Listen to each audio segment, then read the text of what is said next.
நேர்கள் எல்லோருக்கும் வணக்கம். மறுமொரு காலங்களாக சந்தித்திருக்கிறோம். அனுரகுமார் திசாநாயக்க சார்ந்து சாணக்கியன் எம்பி கொஞ்சம் ஆதரவாக கருத்து தெரிவித்திருக்கிறார் நாடாளுமன்றத்தில். அவர் இந்த விகாரை சார்ந்து சொல்லப்பட்டிருக்கக்கூடிய நகர்வுகளுக்கு ஆதரவாக பேசியிருக்கிறாரா என்று ஒரு விடயம் பேசுபொருளை உண்டு பண்ணியிருக்கிறது.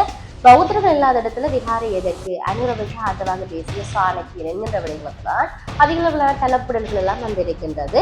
பௌத்தர்கள் இல்லாத இடத்துல விகாரைகள் அமைப்பது தொடர்பாக ஜனாதிபதி அனுரகுமார் திசாநாயக்க தற்போது தற்புறுதியோடு கூறிய அந்த கருத்துக்கு நாடாளுமன்ற உறுப்பினர் சாணக்கியன் ஆதரவு தெரிவித்திருக்கிறார். நாடாளுமன்றத்தில பல்கலைக்கழக திருத்த சட்டம் மீது தொடர்பிலான விவாதத்தில் உரையாற்றும் போது அவர் இந்த விடயத்தை சொல்லியிருக்கிறார். ஜனாதிபதியின் உரையை எதிர்கட்சியினர் திரிவுபடுத்தி இருக்கிறார்கள் என்ற விடயத்தை இதன்போது சுட்டிக்காட்டி இருக்கிறார். யாழ்ப்பாணத்துக்கு சென்று குறிப்பிட்ட விடயத்துக்கு அவர் நன்றி தெரிவித்திருக்கிறார். ஜனாதிபதி அங்கு குறிப்பிட்ட விடயத்தை எதிர்கட்சியினர் விரிவுபடுத்தி இருக்கிறார்கள். தவறான நிலைப்பாட்டை சமூகமயப்படுத்த முயற்சித்திருக்கிறார்கள். நாகவிகாரைக்கோ இல்லாட்டி யாழ்ப்பாணத்தில் உள்ள ஏனைய விகாரைகளுக்கோ செல்ல வேண்டாம் என்று ஜனாதிபதி சொல்லவில்லை. பொதுஜன பெரமுன தலைமையிலான அரசாங்கம் வடக்குளர் விகாரியை பிடித்துக் கொண்டு இவர் செய்தவற்றை அனைவரும் அறிவோம். இதற்கு நாங்கள் ஆரம்பத்தில் இருந்து எதிர்ப்பை வெளிப்படுத்தி இருக்கிறோம். குழுவினர் பற்றி ஜனாதிபதி சொல்லியிருக்கிறார்.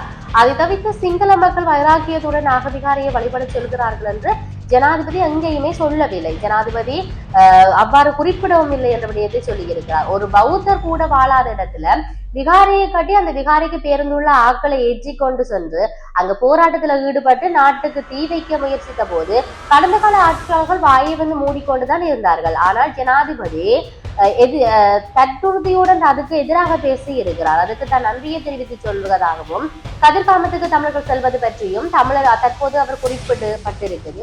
நாட்டுக்கு தெரியும் பௌத்த மதம் வருவதற்கு முன்னரே கதிர்காம கந்தனை மக்கள் வழிபட்டவர்கள் என்பதை நினைவில் வைத்துக் கொள்ளுங்க என்ற விடயத்தையும் சாணக்கியன் சொல்லியிருப்பதை நாங்கள் பார்க்கக்கூடியதாக இருக்கிறது. இது இப்படி இருக்குது இந்த விடயம்.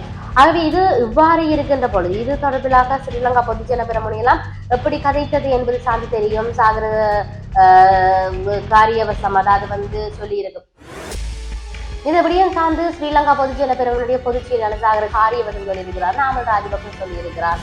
அதை விட இருக்கக்கூடிய பல மக்கள் பிரதிநிதிகள் சொல்லியிருப்பதெல்லாம் நாங்கள் அவதானிக்கக்கூடியதாக இருக்கிறது.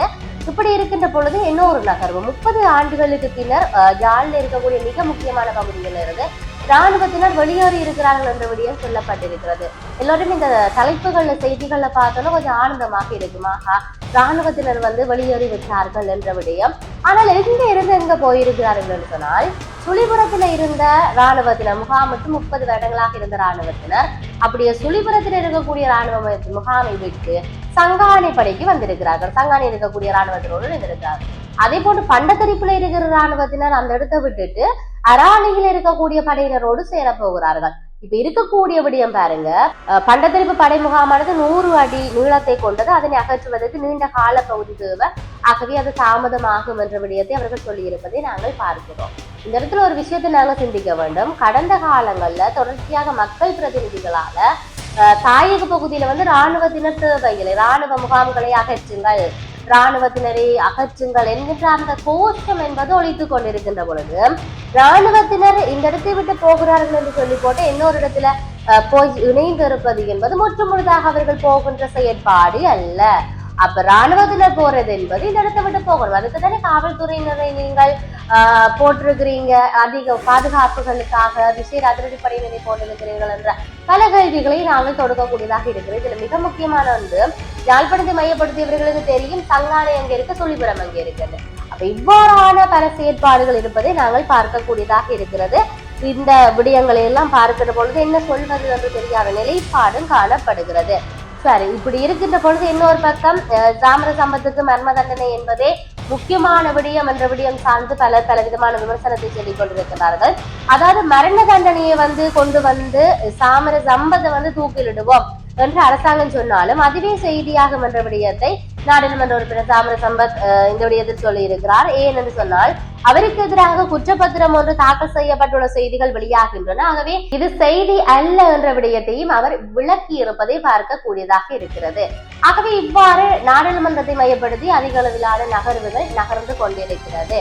சரி, இது இவ்வாறு இருக்கு. அனுரகுமார் திசாநாயக்க யாழ்ப்பாணத்துக்கு பேசாத ஒரு விடயத்தை இவர் பேசியிருக்கிறார் என்ற எதிர்கட்சிகள் தெளிவுபடுத்திக் கொண்டிருப்பதையும் அதற்கு ஆதரவாக தமிழ் மக்கள் பிரதிநிதிகள் பேசுவதையும் சற்று எப்படி எடுத்துக்கொள்வது என்று தெரியாத ஒரு நிலைப்பாடு இருக்கிறது. இது இவ்வாறு இருக்கின்ற பொழுது மக்களால கோரிக்கை விடுக்கப்படுகிற ஒரு விடியம் ராணுவத்திடம் உற்சாக போக வேண்டும் என்று சொல்லி அவர்கள் அங்கிருந்து இந்த படையோடு சேருவதும் இன்னொரு படைக்கு போறதுக்கு காலதாமதமாகும் என்ற அந்த நகர்வுகளை ஒட்டி அமைந்திருக்கிறது ஒழிய அவர்கள் முற்றுமுழுதாக போனதாக தெரியவில்லை. ஆகவே இவற்றையெல்லாம் நாங்கள் சிந்திக்க வேண்டியவர்களாக இருக்கிறோம். எங்களுடைய நாட்டுல அதுவும் தாயகத்தை மையப்படுத்தி என்னெல்லாம் நடக்க போகிறது என்பது சார்ந்து நாங்கள் பார்ப்போம். மற்றும் ஒரு பதிவோடாக சந்திப்போம். வணக்கம்.